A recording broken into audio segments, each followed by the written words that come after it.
Jean-Yves Guémin, agriculteur à Fins. Je me suis installé en 2003 à la suite de mes parents. Donc à l'époque, il y avait 50 hectares, 10 hectares de maïs en silage, un petit peu d'ensilage d'herbe et très peu de pâturage. Donc à l'époque, quand je me suis installé, je voulais aller vers un système herbagé avec le souhait de faire un séchage en grange.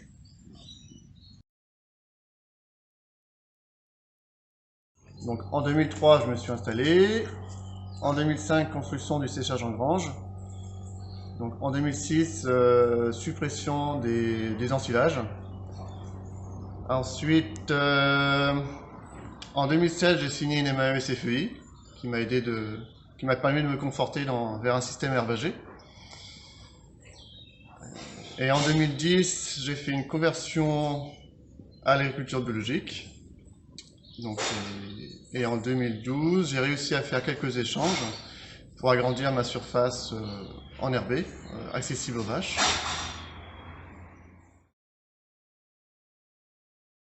Actuellement, donc, la surface n'a pas bougé, il y a toujours 50 hectares. Les cultures de vente ont été supprimées, le maïs en silage aussi. Par contre, je fais toujours 2 hectares de maïs, juste pour complémenter l'hiver. Donc là, on remarque le tas qui est juste derrière moi.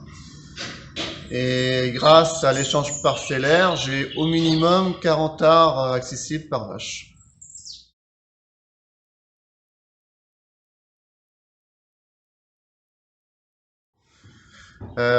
Donc j'ai commencé par installer un pré-refroidisseur à lait.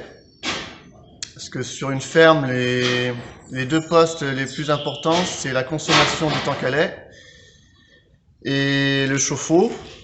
Donc du coup, le pré-refroidisseur à lait permettait de baisser la consommation sur le tank à lait. Et donc ce qui pourra être réalisé un peu plus tard, c'est peut-être travailler sur le chauffe-eau et là peut-être faire un chauffe-eau solaire ou autre. Ensuite, j'ai installé des panneaux pour produire de l'électricité. Donc, il y a 2 installations à 9 kW.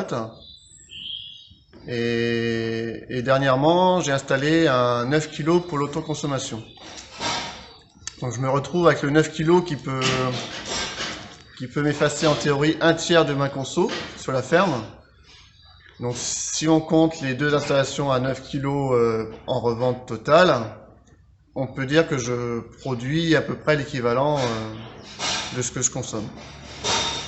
Donc les panneaux solaires qui ont été installés pour l'autoconsommation est bien adapté avec le séchage en grange parce que la période de production correspond au moment où je consomme le plus avec le séchage en grange pour sécher le foin.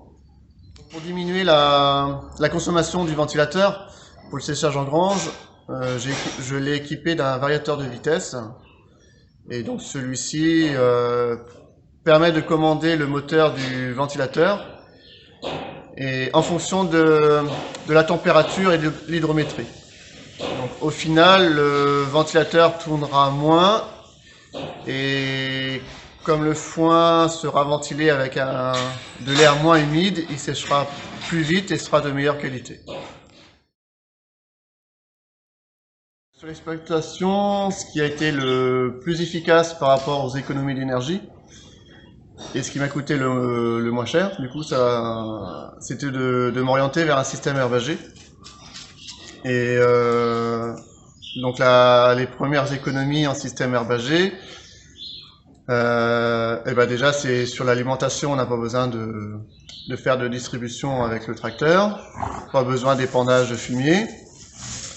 Ensuite, faire des associations prairiales avec du trèfle, ça permet d'avoir un fourrage de qualité, donc moins d'achat d'aliments. Ça permet aussi moins d'engrais puisque le trèfle apporte de l'azote. Quand on parle d'énergie, on parle aussi de stockage de carbone, mis à part les prairies qui peuvent aussi stocker du carbone. Il y a aussi les haies. Donc sur l'exploitation, il y a 5 km de haies. Donc 5 km sur les 50 hectares. Donc c'est valorisé pour le bois de chauffage. Et un petit peu dernièrement, j'en ai mis un peu en litière en sous-couche pour la litière des vaches.